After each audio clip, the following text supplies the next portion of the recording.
जय हिंद सभी को। तो आज शुरू करते हैं रूल नंबर 26 से। रूल नंबर 26 है the use of verb as. As can be used as an adverb with these given words, जैसे treat, define, regard, describe, respect, depict, portray, view, no etcetera. However, as cannot be used as an adverb with these two words: elect, name, think, consider, call, make, choose, appoint, etc. Examples: biology is defined as the science of living beings.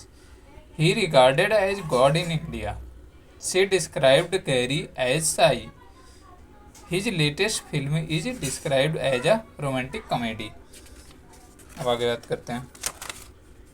तो she treated a child, she is treated as a child. She was elected chair of the board of governors.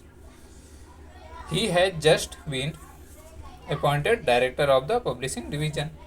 अब आगे है आगे examples हैं। He thinks her a fool. Next है the teacher called him stupid. तो अब बात करते हैं आगे नेक्स्ट रूल के। नेक्स्ट रूल है the use of conjunction although.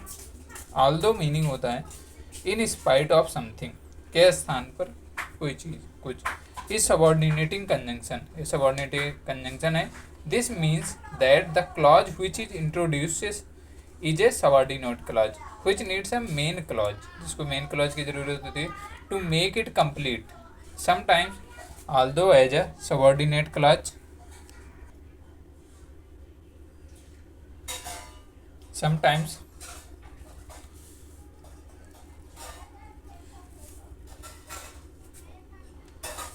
although meaning in spite of is subordinating it. This means the clause which is introduced is a subordinate clause which needs a main clause to make complete. Sometimes although as a subordinate clause to take yet in the main clause. However, although as a subordinate clause never takes but in the main clause. Yet is optional, yet optional है। it can or cannot be used although। Examples although she is rich, जैसा कि वह rich है। she thinks twice before spending a penny, कि एक सिक्का डेला भी खर्च करने से पहले वो बहुत बार सोचता है, जबकि वो रिच है। although she is rich yet she thinks twice before spending penny, ये भी करेक्ट है। although she is rich but she thinks twice before spending a penny, ये इनकरेक्ट है। अब आगे बात करते हैं। तो आगे नेक्स्ट है रूल नंबर 28। रूल नंबर 28 में there are certain words which do not exist in ING form. कुछ वर्ड हैं जो आईएनजी फॉर्म में नहीं होते। दीज आर वो हैं जैसे possession, perception and feeling. Possession में क्या होता है? Own, see, love. Belong, smell, know. Have, taste, think, include, hear, hate, possess, feel, want, owe, appear, need, contain, seem, desire, compromise, resemble, wish, consist, notice, like। अब बात करते हैं examples की। तो एग्जाम्पल में है I am owing a car, I own a car, वो incorrect था। आई ओन अ कार, ये करेक्ट है। I am loving it, I love it, ये डेली यूज होने वाले वर्ड हैं। This sauce is tasting strange, incorrect है। This sauce taste strange, correct है। This perfume is smelling like roses, incorrect है। This perfume smells like roses, correct है। She has always been hating jazz, incorrect है। She has always hated jazz. All the luggage is belong to me, incorrect है। All the luggage belongs to me, ये correct है। अब आगे बात करते हैं। तो नोट में है sometimes the word loving is used as an adjective. कभी कभी वर्ड लविंग एडजेक्टिव की तरह यूज होता है, as an adjective which should not be confuse with a verb. इसे हमें वर्ब के साथ कन्फ्यूज नहीं होना है कि वर्ब के साथ। Example he is very loving person, used as an adjective. He described his work is loving detail, used as an adjective. Note: when have is use in the sense of possession, जब have possession के sense में use किया जाता है, or belongingness के sense में, or ownership, we can not use having, तब हम हैविंग का यूज नहीं करते। हाउएवर अपार्ट फ्रॉम दिस, इसके अलावा we can use having as a perfect participle in the or in other cases, अन्य केसेस में। Example, I am having a book incorrect है, I have a book correct है, I am having lunch now correct है, having done the work, he went to play correct है।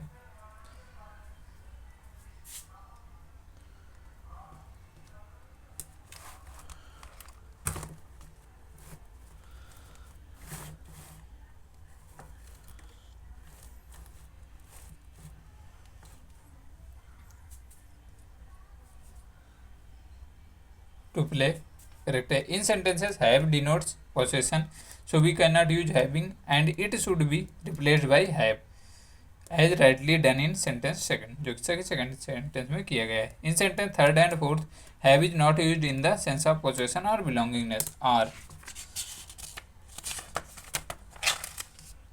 Ownership, thus having is correctly used in these two sentences जो ऊपर दिए गए हैं। अब बात करते हैं रूल नंबर 29 की। रूल नंबर 29 में है, there are certain words which are always used in perfect tense, कुछ सर्टेन वर्ड है जो परफेक्ट टेंस में यूज किए जाते हैं। Ever, never, yet, already, now, just now, until, now, always, occasionally, often, lately, recently, so far, up to now, up to the present। Example के लिए जैसे दिए गए हैं, the concert had already began, concert already start हो चुका है। By the time we arrived, जब हम पहुंचे तो कॉन्सर्ट स्टार्ट हो चुका था। आगे बात करते हैं, I went to Paris last summer, मैं पेरिस लास्ट समर में गया था। Have you ever been there, क्या तुम यहाँ पहले गए हो। I have not spoken to her head, मैंने अब तक उससे नहीं बोला। He has gone just now, he has gone just now correct है। ही वेंट देयर ऑलरेडी, वो वहाँ ऑलरेडी जा चुका है, बट ये इनकरेक्ट है। He had gone there already, had gone होगा नॉट वेंट करेक्ट है। Aman completed his work up to now incorrect है। Aman has not completed his work up to now correct है। The train already left, train already जा चुकी है। The train has already left correct है। Rule number 30, अब बात करते हैं रूल नंबर 30 की। तो रूल नंबर 30 में क्या है, subject verb agreement with collective nouns, subject verb agreement with collective noun के साथ में when a collective noun denotes that the whole group, जब एक कलेक्टिव नाउन पूरे ग्रुप को डिनोट करती है, is working together on the same task, इस पर सेम टास्क पर वर्क करती है। Be use a singular verb, तब हम एक सिंगुलर वर्ब की तरह यूज करते हैं इसको। The audience is watching the movie, audience movie देख रही थी। ऑडियंस इज वॉचिंग टुगेदर, सारी ऑडियंस एक साथ ही देखेगी। The army is marching toward the Himalayas, army पूरी हमारी मार्च करके हिमालय की तरफ जा रही। Whole army personal is moving together. The jury is taking a decision, jury ने डिसीजन लिया। All the members of the jury is taking decision together, jury के जितने मेंबर थे सबने एक साथ डिसीजन लिया। When a collective noun denotes the whole group is working on different tasks, we use a plural verb. Example, the audience are taking the seats, the army are changing their dresses, the jury are divided in their opinion. Note, words like police, vermin, cattle, clergy, gentry, poultry, folk, peasantry, people, infantry, cavalry, etc. are plural nouns and not collective nouns. Plural nouns always takes a plural verb. Plural noun, plural verb. ठीक है. So these words always take plural verbs.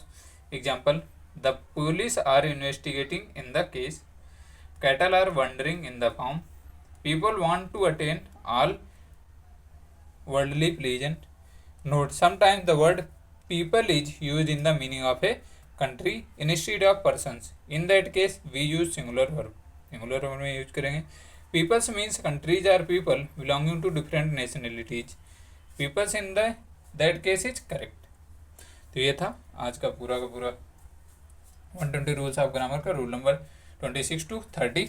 तो मिलते हैं कल। जय हिंद, जय भारत।